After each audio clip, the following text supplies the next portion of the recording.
I'm here driving the 2014 Mazda 3, a car that was 35 years in the making.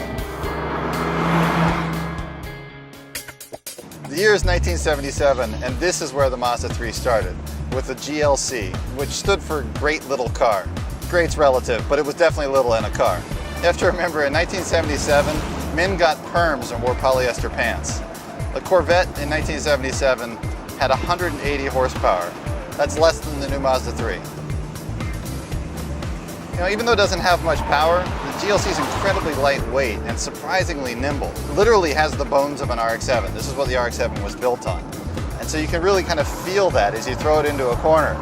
As long as you're going downhill, you can feel the nimbleness and the balance in this car that you really wouldn't expect from looking at it. I think that was the key to why this car was such a huge hit. Besides being fuel efficient, reliable, spacious for its size, and flexible, it was surprisingly fun to drive. By the 80s, of course, the GLC went front-wheel drive. Then a couple years later, we went ahead and changed the name to 323. So Mazda decided they wanted to build a version to compete in European Group A rallying. And to do that, they had to build a homologation car to qualify it as a production car. That's what this is, a 323 GTX. Turbocharged, intercooled 1.6-liter twin-cam engine, four-wheel drive with a lockable center diff for when you get on snow or loose gravel, and a suspension that could handle at least a couple of jumps. It was a really brilliant car, about 15 years ahead of its time. By the late 90s, we changed the name again. This time we're calling it the Protege. And the Protege was really built on the same fundamental architecture philosophy as the 323 had been. Independent struts all around, a nice rigid chassis, and a really surprisingly nimble handling balance. The team at Mazda North America saw the potential in the Protege and decided to build this special model, the Mazda Speed Protege. When it came out, Sport Compact Car called this the best handling front drive car they'd ever driven. You know who wrote that? I wrote that. And then I went to work for Mazda. For 2003, the Mazda 3 name finally appeared, and the new Mazda 3 was really a huge departure from the Protege and 323 before it. It was a much bigger, more mature, more sort of well-rounded car. Mazda 3 still had the nimble handling that the Protege was known for, but backed it up now with enough power to really support that handling. And that goes double for this car, the Mazda Speed 3, which had 263 horsepower and an absolutely ridiculous 280 foot-pounds of torque. The Mazda 3 was an instant hit. It was the fastest Mazda ever to reach 1 million sales.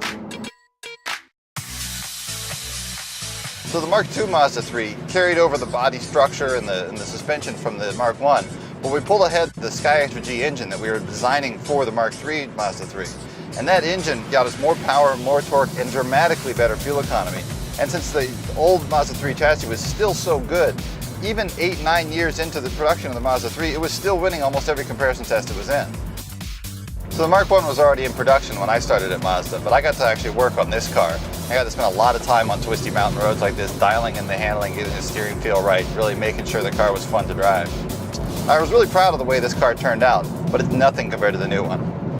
We really have always made Mazda 3s handle brilliantly. They're really nimble, really well balanced, really fun to drive. But our big focus was to keep that strength, but improve the everyday drivability and make it so that even in your commute to work, you can feel this directness and this linearity and this real intuitive driving response. And at the same time, when you do find yourself on a fun road like this, the kind of road that we really tuned the car for, you can just have a blast with the car. While I was doing the chassis development on this car and the steering and handling, I was also working on our new infotainment system. I really understand how important it is to have your vision and your focus outside of the car. So we put the screen really high on the dash, directly in your field of view. We put the commander down here so you can anchor your elbow and operate the commander. You can operate it by feel with tactile feedback, so you don't have to look at the screen. And we put a heads-up display directly in front of the driver. Your speed, your next turn on your navigation will pop up where you can see it without taking your eyes off the road. So in the end, what we have here is a car with more power than a 1977 Corvette and better fuel economy than a 1977 Mazda GLC.